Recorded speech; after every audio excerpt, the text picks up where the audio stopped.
PTSD 굉장히 많이 들었잖아요. PTG가 있어요. PTG. 외상후 성장 어떡하지? 내가 상처를 받았는데 성장을 어떻게 하지? Rise together, rise together, 함께 일어나자.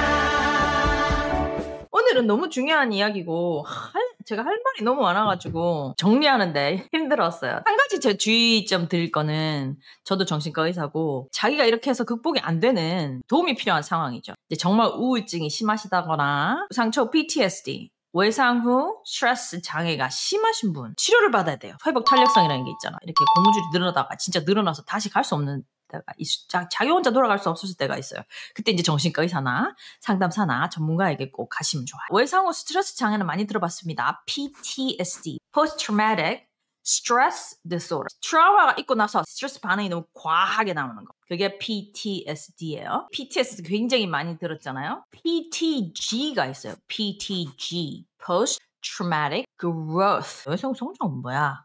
인생이 이런 말도 하잖아요. 아프면서 성숙한다 뭐 이런 말도 하잖아. 그리고 보통 뭐 한 20%에서 30%의 인구에서 외상 후 성장이 오는 것 같다. 이렇게 연구 조사된 데도 있고. 지진 피해자가 수천 명이 있었는 데를 그 사람들 2,300명을 모아가지고 조사를 했어요. 1년 정도 지났을 때 40%가 외상 후 스트레스 장애 증상을 갖고 있었어요. 근데 성장했다고 보이는 사람들이 51% 반이 있었다는 거예요. 외상 후 성장 어떡하지? 내가 상처를 받았는데 성장을 어떻게 하지? 자 봐요. 삶의 의미 재고 다시 생각해본다. 삶의 의미를 다시 저는 이게 진짜 일어났거든요. 아팠을 때. 갑자기 내가 알던 삶이 없어져 보니까 이 뭐지? 이런 이렇게 다시 생각하게 돼요. 그 다음에 우선순위 내가 중요하다고 생각했던 그게 별로 안 중요해 이제.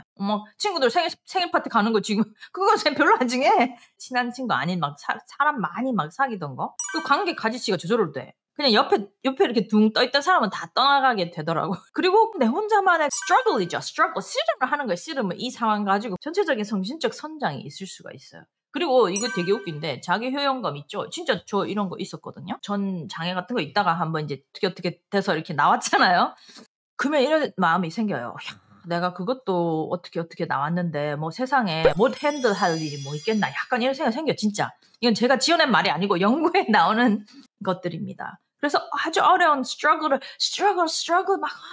하다가 어떻게 이렇게 나왔어? 지나가잖아요. 사람이 그런 일도 있구나. 이 일도 또 지나갈 수 있겠구나. 이런 효용감이 생겨요. 할 수 있다는. 내가 오늘 집중적으로 조명할 것이 삶의 의미의 재고입니다. 인지적 재해석인데요. 가치와 의미를 다시 본다 이런 뜻이에요. 어떤 사건이나 경험에 대해서 내가 다시 해석해봐서 그 의미와 가치를 다시 봐서 감정 반응이 조절되고 긍정 반응. 뭔가 하여튼 다시 보니까 뭔가 다시 빌 거 아니에요. 뭔가 다시 잘 모르겠지 아직까지. 자 보세요.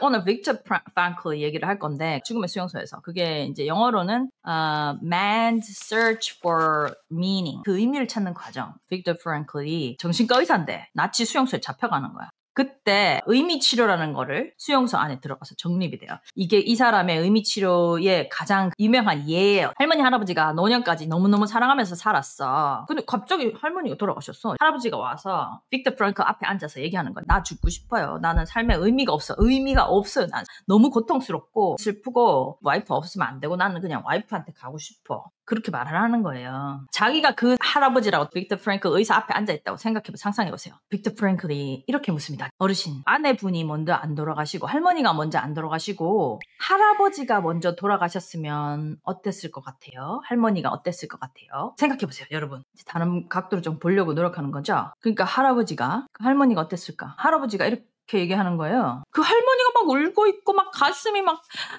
찢어지는 그 아픔과 슬픔과 막 왜 나만 놔두고 갔냐고 하는 그 모습이 이제 상상이 되는 거야. 그래서 빅터 프랑클 박사님이 이렇게 말합니다.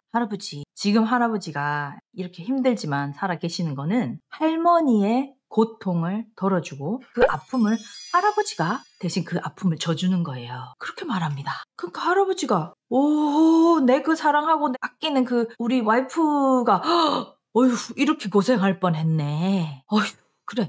그럼 자기는 편안한 곳에서 쉬고 내가 이 감당을 할게. 내가 이 감당 좀 하다가 당신 또 만날게. 당신 아픈 건 난 더 싫어. 그래도 내가 당신을 보호해주고 내가 당신은 편안하게 이렇게 어때요? 고통이 없어진 건 아니죠? 마음이 없어진 건 아니죠? 의미가 어떻게 됐어요? 의미가 내 고통에 의미가 생겨버렸어. 내가 그렇게 아끼고 사랑하는 우리 할머니가 겪었을 고통을 내가 대신 겪는다고 생각하니까 엄마 아빠가 애가 아픈 것보다 내가 아픈 거 낫다 이런 마음이 있잖아요. 아픔은 있었으나 괴롭고 막 못 견디 그게 이제 없어진 거예요. 진짜 그 한순간의 깨달음으로 도와주는 거예요. 그 삶의 의미가 뭔지에 대해서 생각할 수 있도록 도와주는 거죠. 동전의 양면. 시험에서 떨어졌어. 나는 부족한 사람이야. 이번 경험을 통해서 내가 약점을 알았고 더 발전할 기회가 생겼다. 여러분 쉽지 않죠? 첫 번째 반응이 더 잘 나오게 돼 있어. 근데 이제 우리가 아는 거야. 이번 경험을 통해서 내 약점을 알았고 더 발전할 기회가 생겼다. 연인과 헤어졌어. 나는 사랑받을 자격이 없는 사람인가? 내가 뭐 잘못했나? 이 관계를 통해서 많이 배웠고 앞으로 더 건강한 사랑을 할 수 있을 거야. 사람들이 나를 배신했어. 저 사람이 내 뒤통수 줬어. 나는 아무도 몸이 세상에 믿는 놈 하나도 없어.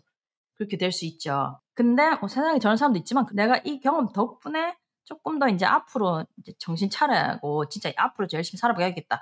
물론 고통은 있죠. 그 아픔에 이런 의미가 있을 수 있다고 인지적 재해석을 하는 거예요. 해고당했어? 내 커리어 끝났다. 이 시간 동안 내가 조금 더 재정립하는 시간을 해보자. 고민하고 기회를 찾아보자. 저도 장애로 1년을 쉬면서 그 시간을 나에게 쓸 수 있다는 거. 빅터 프랭클이 한 유명한 말. 모든 것을 한 사람에게서 빼앗아갈 수 있어. 옷도 빼앗아갈 수 있어. 돈도 빼앗아갈 수 있어. 사랑하는 사람도 다 빼앗아갈 수 있어. 인간의 존엄성도 빼앗아갈 수 있어. 요거 한계는 못 뺏어간다. 인간에게 끝까지 있는 자유이다. 그 자유가 뭐냐? 그 한계를 누구든지 뺏어갈 수 없는 그 한계. To choose one's attitude in any given set of circumstances. To choose one's own way. 이게 뭐냐면 to choose, choose 선택하는 거죠. one's attitude, 그 나의 attitude, 태도나 자세. 그러니까 여기서 보면 해석과 시각이라고 볼 수 있죠. any 어떤 상황에서도 그것에 대한 태도, 나의 태도. 그러니까 내가 어떻게 이걸 보고, 내가 어떻게 이걸 생각하고, 내가 어떻게 대할 것인가. 태도. 다시 말하면 태도를 선택하는 거. choose one's own way. like 내가 내 삶을 어떻게 가겠다. 내가 내 삶을 어떻게 생각하겠다. 어떻게 대하겠다. my own way. 그거는 뺏어갈 수 없다. 엄청 비장하죠. 막 비장한 음악 나와야 될 것 같죠. 진짜 어려운데요. 나한테 누가 툭 쳤어. 그러면 저 얼마나 억울하고 거기 가서 치고 싶고 그렇잖아요. 의미치료에서도 마찬가지고 상처 후 회복에서도 마찬가지고 내가 내 인생을 어떻게 살 것인가 내 맘대로 할 수 있다. 그거는 내 마음이다자는 거잖아요. 내 맘대로 삶을 산다는 게 아니고 내 인생을 어떻게 볼 것인가. 근데 여기서 하지 않는 말이 뭐예요? 저 사람 인생을 어떻게 볼 것인가는 나는 어떻게 할 수가 없어요. 내가 선장을 해야 할 일은 내가 가려고 하는 데만 보고 여기로 좀 가야겠다. 오늘은 좀 비가 오네. 여기 좀 뭐를 좀 해야, 이건 좀 치야겠다. 내가 잘못 안 했는데 왔는 고통 때문에 힘드시 하는 너무 그 안에 고통이 자기 잘못 아닌데 받는 고통이 있는 삶. 그거를 일단 알면 내가 못나서 그런 게 아니라는 거지. 그런 일은 일어나는데 일어난 이후에 내가 할 일은 여기 똑바로 보고 내를 조금이라도 산책이라도 한번 하고 나에게 조금이라도 닥터지 또 한번 들어보고 자기를 계속 다듬고 자기 사랑 오늘 목욕 때 좀 벗겨주고 맛있는 것 좀 먹여주고 그것이 우리가 제일 잘하는 거야. 참 잘 사는 것 같아 보이지만 모른다니까. 쟤 같으면 니는 그냥 뭐 하늘이 어떻게 하겠지 뭐 니는 네 값을 치르겠지 하고 그냥 내 배를 보는 게 쉽지 않지만 지구 끝까지 찾아서 가서 보고 싶죠. 더 글로리 찍고 싶죠. 근데 그 마음은 저도 생겨요. 그거를 이쪽으로 나를 위한 용기. 진짜 나에게 집중하고 나한테 잘해주는 거. 나를 챙겨주는 그런 연습입니다. 이게 카메라 이리로 가잖아. 다시 또 저리로 가잖아. 이렇게 계속 이렇게. 그리고 스스로에게 고통스러운 가운데서도 나는 앞으로 조금씩 나아진다. 스스로에게 나아진다. 그 말해줬으면 좋겠어요. 외상 후 성장이 그러면 되잖아. 이렇게 재해석도 하고 막 우선순위도 바꾸고 이게 어떻게 되나 이렇게 연구를 해보니 전전두 피질 쪽에서 생각을 해. 이게 우리의 고지능, 상위 지능, 인지 기능이에요. 고등동물로서. 그러니까 이런 인지적 해석을 하는 게 쉽지 않잖아. 근데 그게 전전두 피질이 활성화된 사람이 더 잘하는 거야. 그리고 막 화가 나고 저 사람 막 가서 때리고 싶고 막 분하고 막 이럴 때가 편도체가 활성화되는 거잖아. 그때 재해석이 잘 안 돼. 그러니까 그거를 앉혀주는 그런 사람이 제 해석을 더 잘하더라 이거예요. 그러니까 외상후 성장이 더 잘 되더라는 거예요. 편도태 안정을 시키려면 우리가 여러 가지 하는 건 명상, 호흡, 좀 걷기, 나를 좀 차분하게 하는 거죠. 안전하다고 스스로 말해주고 그런 거예요. 감사를 하면 이게 돼. 감사를 하면 전두피질, 고기능 뇌가 깨고 하위뇌, 특히 시상하부라고 몸의 전체적인 대사를 조절하고 자율신경계를 진정시키는 부분이 있어요. 그 부분 관련돼.